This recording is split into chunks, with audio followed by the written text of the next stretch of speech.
Hi guys, welcome to Piece of Code and welcome to this video. So we're going to continue our Java OCA crash course series, and in this lecture we're going to cover simple lambda functions, right? According to the exam, they are not going to like go in depth in this particular topic. They are not going to ask you like how to use lambdas in streams, give you complicated code like that. They just will test you if you know the lambda syntax quite well, and also you know what functional interfaces are and how do you use lambda functions. So we're going to cover all these things, and we're going to cover one of the predefined functional interfaces, which is predicates, right? So we're going to cover that. So yeah, this topic from an interview point of view and also from the exam point of view, it's very very important, guys. So it's kind of like a beginner level lambda topic, so it will be better if someone who wants to explore this Java 8 feature, they can watch this video and they can familiarize themselves with this particular topic. Okay, so I'm going to open up my OneNote, and let's talk about why do we need lambda functions, right? So basically we're going to do an example, and based on that you will understand why it is required to use lambda functions. But first of all, let's understand what is lambda functions. So for example, if you have a function like this, for example void fun, something like that, and it accepts, right, it accepts an object of student, right? So generally, like you pass parameters like int, float, double, whatever. You can pass objects as parameter also. So obviously in this particular scenario, you're going to pass an object of student class. So the limitation was that the maximum functionality that you can pass inside a function is basically an object of a student. And to use to this particular syntax, you obviously have to pass the object. You cannot pass in a function or something like that, right? So if you want to use a function of this particular class, then you have to pass the whole object itself. That's what I mean. But in functional programming, which is introduced in Java 8, and it was a very I would say one of the best improvements of Java, they introduced this approach where you can also pass in functions. Not only that, you can directly assign functions to variables, and you can directly write the functions like you write general code like creating a variable or something like that. So it may seem a little bit out of the box, like what you are talking about like this, but as we move forward in this lecture, it will be crystal clear, guys. Okay, so I hope you pay a lot of attention in this particular thing. All right, so I hope that's one of the good introductions about that. So let's see an example, and let's familiarize with ourselves with the lambda syntax. So I'm going to open up my Eclipse, and I'm going to create a new package over here. I'm going to name this package as okay, it's a little bit slow. Okay, I'm going to name this package as lambdas. Okay, lambdas, and going to finish it. So in this particular package, I'm going to create one class over here, and I'm going to create a class known as animal. Okay, so I'm going to name this class as animal, and I'm going to click on finish over here, right? So I'm going to create some variables. You will understand why I'm doing this. Just follow along with the particular code. This is pretty simple, right? This is some normal classes and object stuff, so I hope that is clear. So we're going to create some instance variables: private string species, and let's say for example private boolean, I'm going to say can hop, and I'm going to just say another variable known as private boolean, and I'm going to say it's can swim, right? So these are the three instance variables I want. Okay, so what we're going to do, we're going to filter on these criteria like species, can hop, and can swim. Basically can hop and can swim will be the filter criteria, and you will understand what the filter criteria is. Okay, now what I'm going to do is I'm going to create a constructor, okay, a parameterized constructor.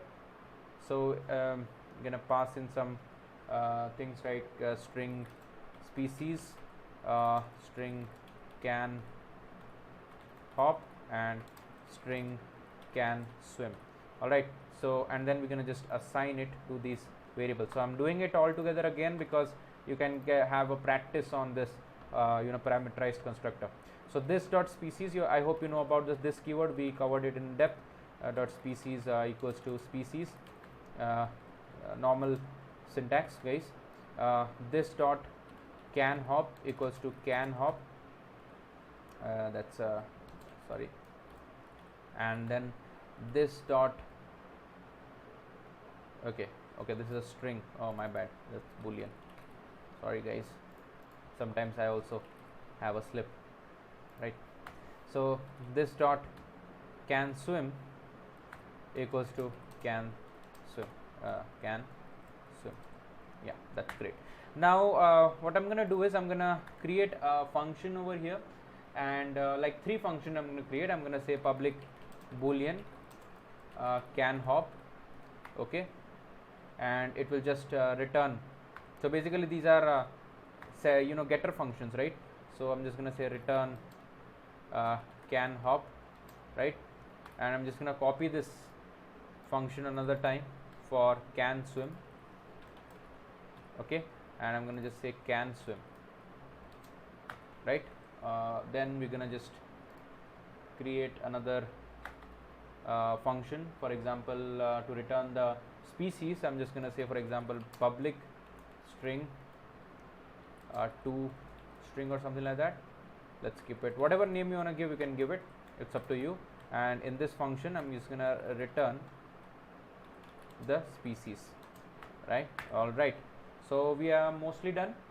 So basically this animal class has 3 instance variables which are set in the constructor, and then we have 2 methods that get the state of whether the animal can hop or swim, and then it also has a toString method. We can easily identify the animal in the programs. I mean what is the species of the animals, that what would mean. Now what we want to do is we are planning to do a lot of checks now, because we want to filter, we want to create a list of animals, and then we have to apply a filter on that list.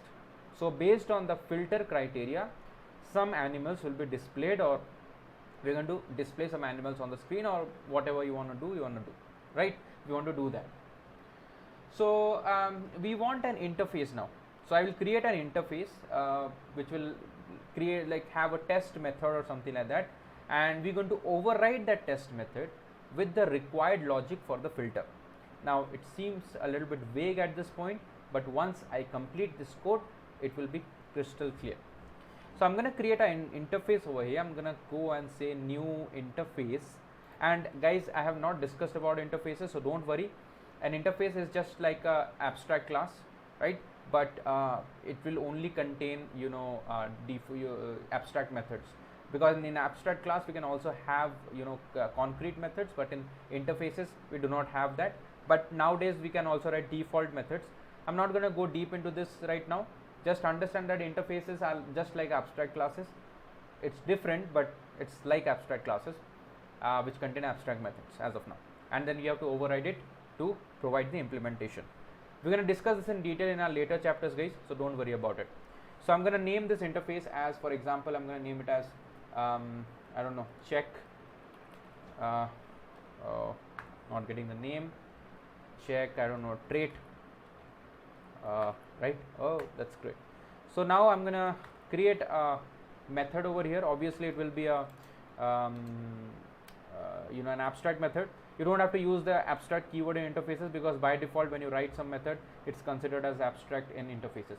So boolean test, and we're gonna accept an animal A, and that's it, right? And then what we're gonna do is that's it. Then this is the thing, and then what we need to do is we have to create those implementations for the checks, right? So now first the implementation that we want to create is if the animal can hop or not. So we have one filter criteria where we check if the particular animal can hop or not. Then we're going to create another check which will say if the animal can swim or not. So for both of these checks, right, to work, we have to implement this test method of check trait. Now one thing I want to point out at this point is that this interface, this kind of interface which only contains one method, one abstract method, is known as a functional interface. A functional interface cannot have more than one abstract method, and that is the foundation of functional programming in Java. That is the foundation of lambdas. Now you cannot write a lambda function for a non-functional interface. It means that if there is an interface which has more than one abstract method, 2 or 3 abstract methods, then you cannot write the lambda code for that, and I will give you a reason why. You will understand why, but for now just keep that in mind, that this is a functional interface and it has only one abstract method. And you can also tag this interface as a functional interface by using the @functional interface keyword. So if, for example, the advantage of using this tag, annotation is that, sorry, not tag, annotation, is that if I add, for example, another method, another abstract method, test2, for example, then what will happen? It will throw a error. It will say it is not a functional interface. But if I remove this tag, then it's okay, because an interface can have multiple abstract methods. So that's the advantage of using this in the annotation. So I hope that is clear. I hope you can understand that if you want to use a lambda code or lambda syntax, you have to have a functional interface. I hope that is clear. So now what we're going to do is to override this, right? To override this interface, we have to create another class, and we're going to create another class, new class. Sorry, not interface. My bad. New class, and I'm going to name this class as check if hopper. Okay, I'm going to just name it like that. And to so see, I have already discussed that in inheritance, if you want to extend a class, you have to use the extends keyword in that. But in an interface, if you want to implement it, obviously we are not extending an interface, we have to implement it. That's the rule. Okay, so if you want to override this abstract method of this interface, we have to implement it, and for that we have to use the implements keyword. So implements this check trait. All right, so that's that. And then in this particular method, it is, sorry, in this particular class, it's throwing an error because it says that must implement the inherited abstract method. Because if you implement a an interface, it is mandatory to provide the implementation of the abstract method in the interface. I hope that is clear. So we're gonna just write this method. I'm gonna say public boolean test, right? And it will accept a string or a boolean. Okay, sorry, it accepts an animal. My bad. Animal. So animal A, okay, and we're going to check if return, we're going to say a dot can hop. Okay, obviously it's a very simple method, right? If you can add multiple checks if you want, but for now we're just going to say a dot can hop, right? You will argue that why don't you directly use the object, but I have to show something, so this is the thing, right? So that is cool, and this class may seem simple, and this is the part of the problem that lambdas solve. Now this is very simple, as I've told you. Now if I want to create multiple checks, right?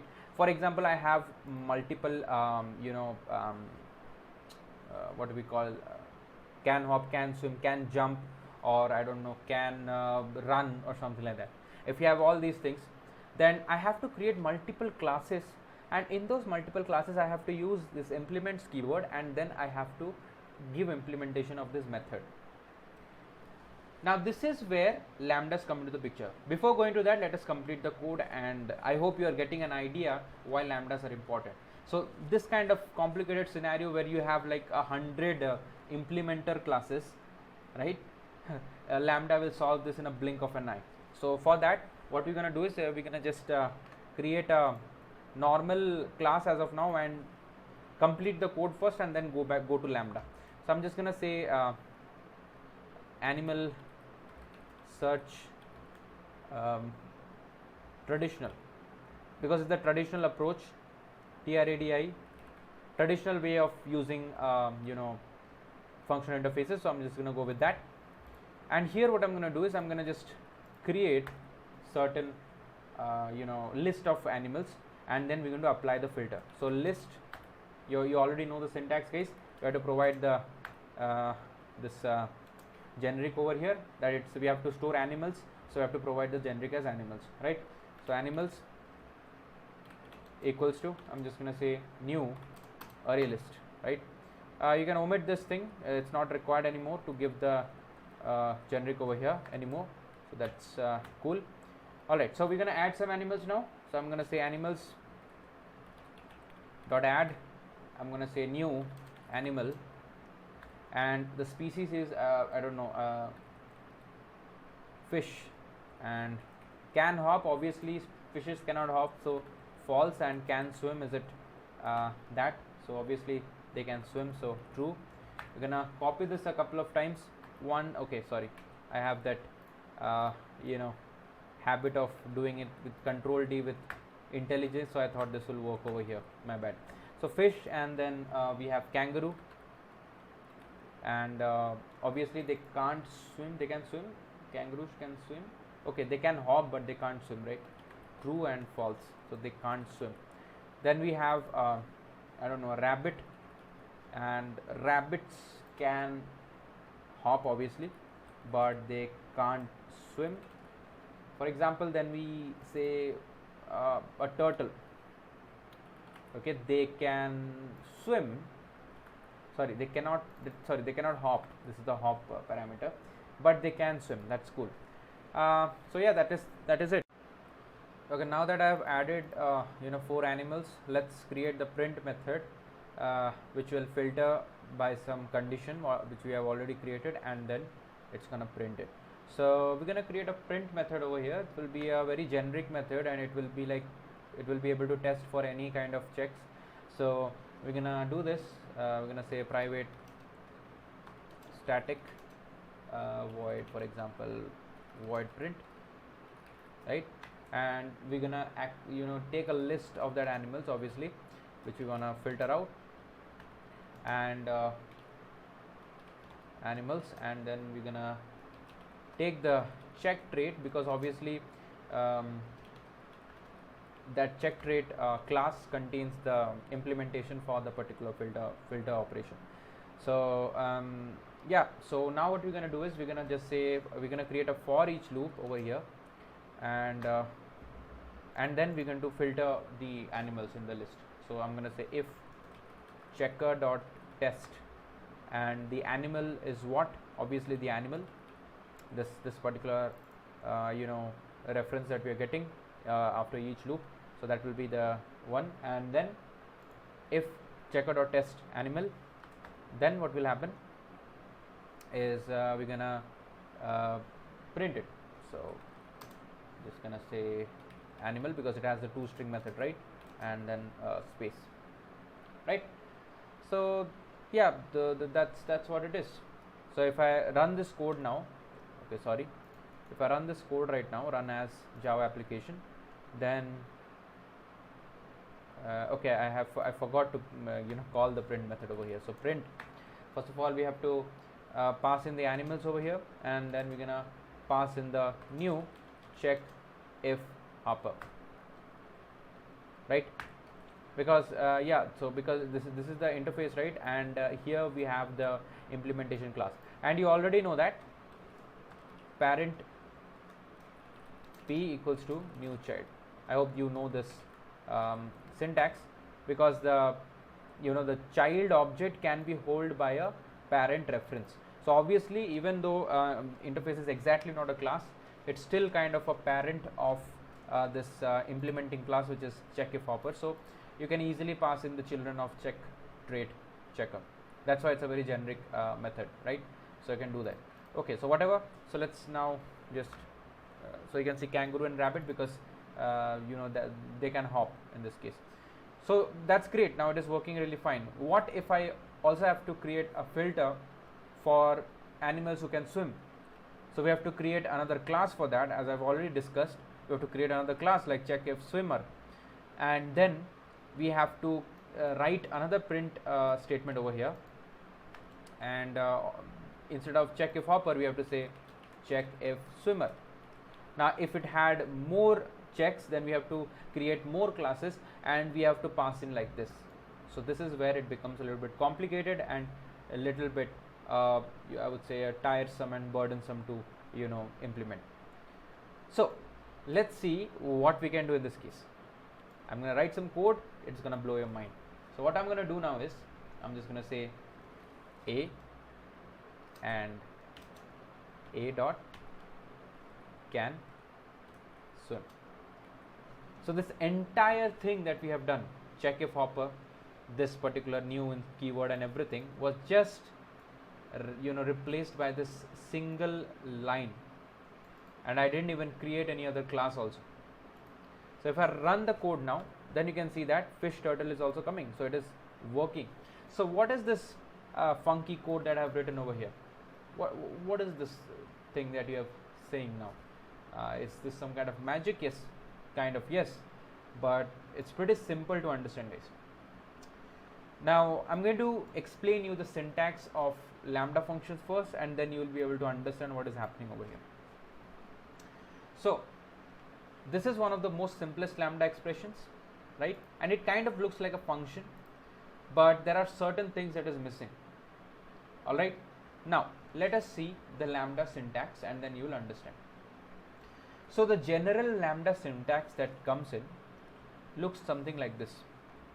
So let's consider this animal function over here, this check if hopper. Just see this particular method over here, and then come back and see the lambda syntax, just the same lambda syntax of this. So we're going to go back over here, and we're going to see this function. Just see this function, how it is implemented. So I'm going to write the general lambda syntax for that. So I'm going to say animal A, right? And then I'm going to say arrow. Then I'm going to say return A dot can swim, right? And if I just organize a little bit, if I just organize a little bit and I write it like this, return A dot can swim, and then I close the brackets, then it generally looks like a method. It's the same method that we have written over here, like in the check if hopper classes implementation in this test method.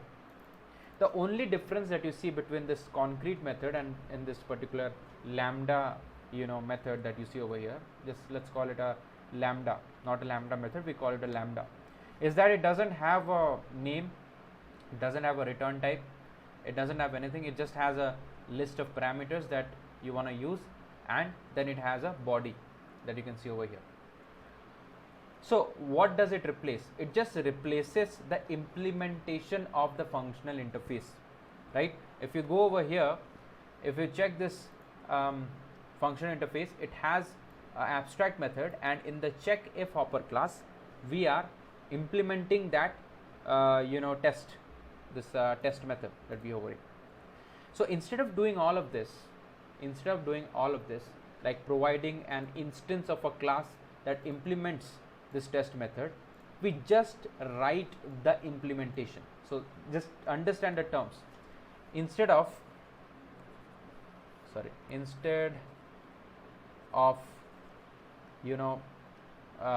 writing or passing the instance of the class with the implementation,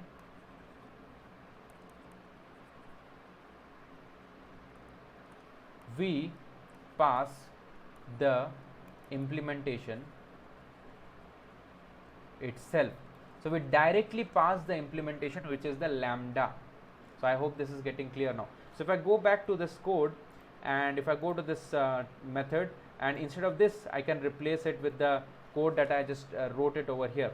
So I'm just gonna say animal A, and then we're gonna say return A dot can hop, right? And then we end it with a semicolon, right? That's the implementation. So whenever I pass in an animal over here, in the checker.test we pass in an animal, this function is going to get invoked, which is a lambda in this case. That's it. That's the whole thing. That's the whole implementation. Now you want to ask a question, right? You wrote such a small line of code over here, and you replaced it with some bigger code over here. What is the difference? How can I understand this kind of syntax? Okay. So while you are writing this particular lambda code, you can further optimize it and reduce unnecessary, I would say, things from here. You can write it if you want, but that is not mandatory to write it. So first of all, you don't have to provide this optional parameter type. So this is optional. First of all, this is optional, so you can just say A over here, right? So the parameter name is important. The parameter name is mandatory, I would say. I'm just marking this thing so that you will be able to easily identify. So the body is mandatory, obviously, but these I would say this braces, or what I call curly braces, are optional. How they are optional, I'm going to just say. This return keyword is also optional. This body that you want is mandatory. Okay, now let's see how these optional things work. Obviously, you don't have to provide the parameter type, that there is no don't have to argue about it. If you want to provide, you can provide. If you don't want to provide, you don't want to provide. There is no special conditions where we provide. But other things, like for example this, I would say, just a minute, just let me remove it. Other things like this curly braces, you have to provide. It is optional, but you have to provide if the body contains more than one line of code. Okay, that's the only thing. Here it is one line. I can see only we are returning a.can swim, so that's one line of code, so we can omit it. All right. This return keyword is also optional. I mean, if you are returning something and just returning one line of code, that is also optional, right? If you have multiple lines of code, for example, then obviously you have to use the return keyword, because there are so many lines of code in your Lambda. So obviously the return is at the end, right? So you have to say that this is the return that you want to return, this value you want to return. That's how it is optional. And obviously this thing is also mandatory. Okay, so as we are returning only one line of code, right? So you can omit both the curly braces and also the return keyword. Obviously, if you are having one line of code, you don't even have to provide this what we call this semicolon, right? Okay, I hope this is clear. Guys. And in the exam they will try to trick you, and they will try to do certain things, like they will give you options like which is the correct lambda syntax, and you have to identify what is the correct lambda syntax. They will give you a lot of different lambda syntaxes, and you have to say which is the correct one. For example, they may give something like this. They will say animal, right? And they would say return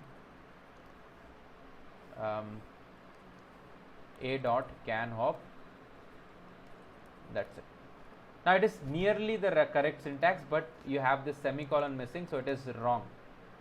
They may give you this thing. They may give you let's see.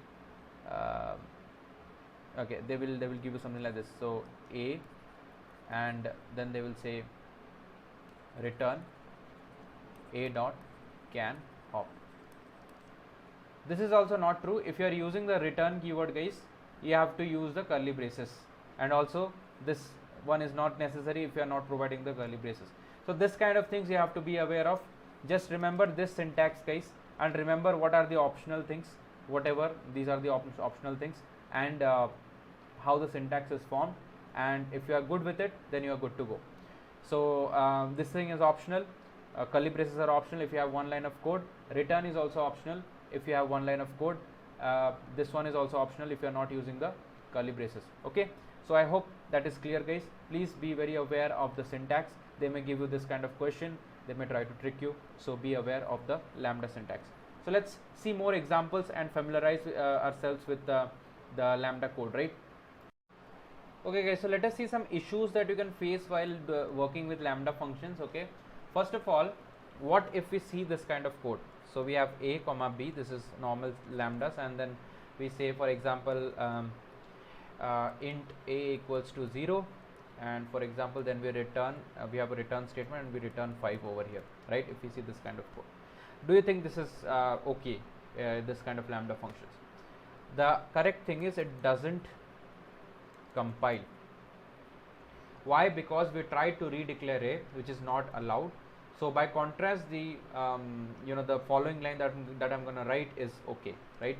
So if I do this thing, a comma b, and then if I say for example int c equals to 0 and then return 5. So if you have one parameter, you cannot redeclare it in your lambda. And for the thing that what can a lambda use, can, for example, if you have a variable boolean a declared outside of the lambda function, can you use this particular variable?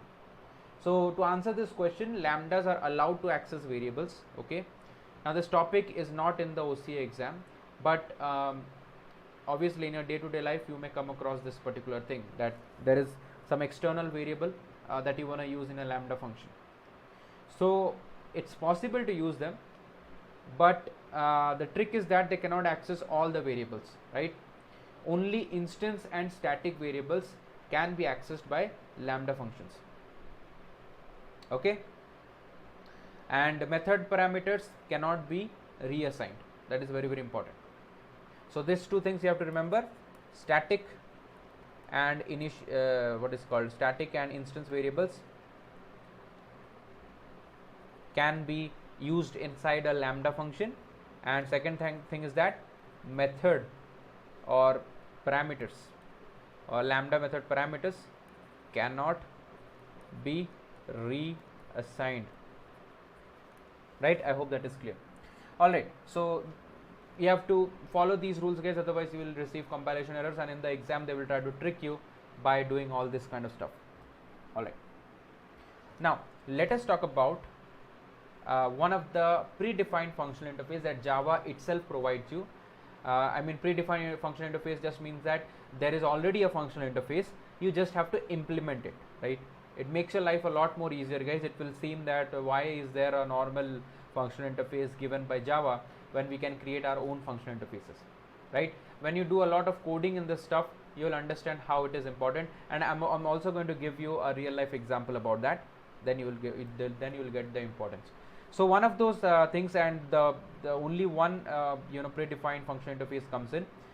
For your information sakes, there are four major kinds of functional interfaces that Java provides. One is predicates.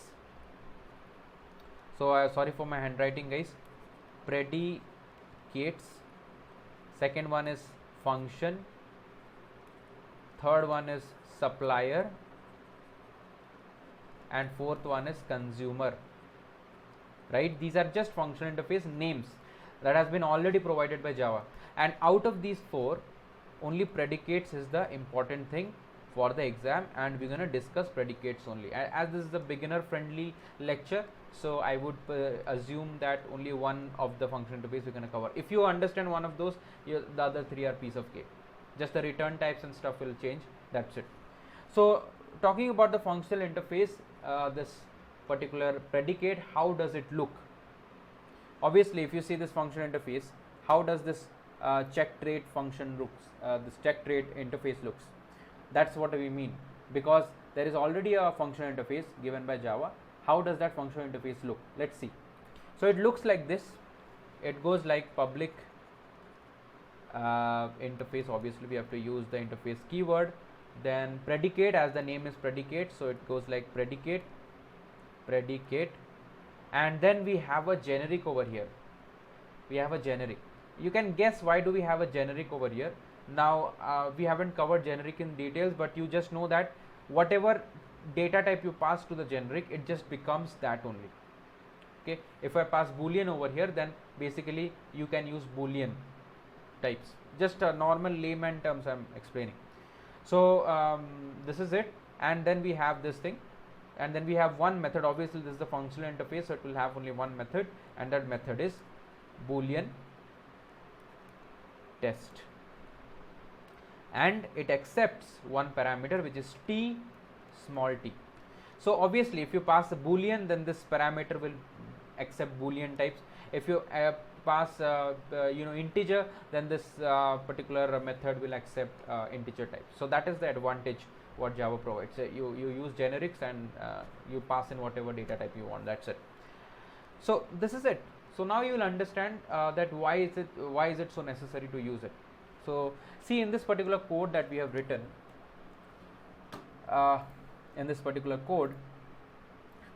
actually there was no need to actually create this check trait, right?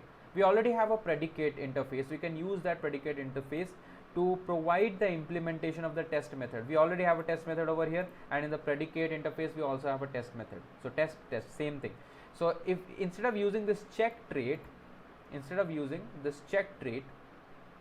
over here, check trait checker, what we can do is we can use the predicate functional interface, right? So we're gonna just say predicate, and we're gonna pass the generic as animal, because obviously the if you see this check trait method, it accepts the animal parameter. So we're gonna take that animal object and check if it can hop or swim. That's it, right? So if I go over here, predicate, I'm just gonna say checker. You can name it as predicate also. So then you can say checker.test animal, and the code should work fine only. So I can just comment out this can hop one, so we can just check the swim one. So if I run the code, then you can see fish and turtle, same thing. We just replaced the check trait over here with this predicate. That's it, and it will work like that only, right? So because see, this it's the same thing, right? It accepts a parameter, it takes the animal parameter, for example this a, and then this is the implementation. We are returning a boolean value, a dot can swim, true or false, right? We are returning a boolean value. So the return type of the test method of a predicate is boolean, and it accepts a generic, and based on the generic it works.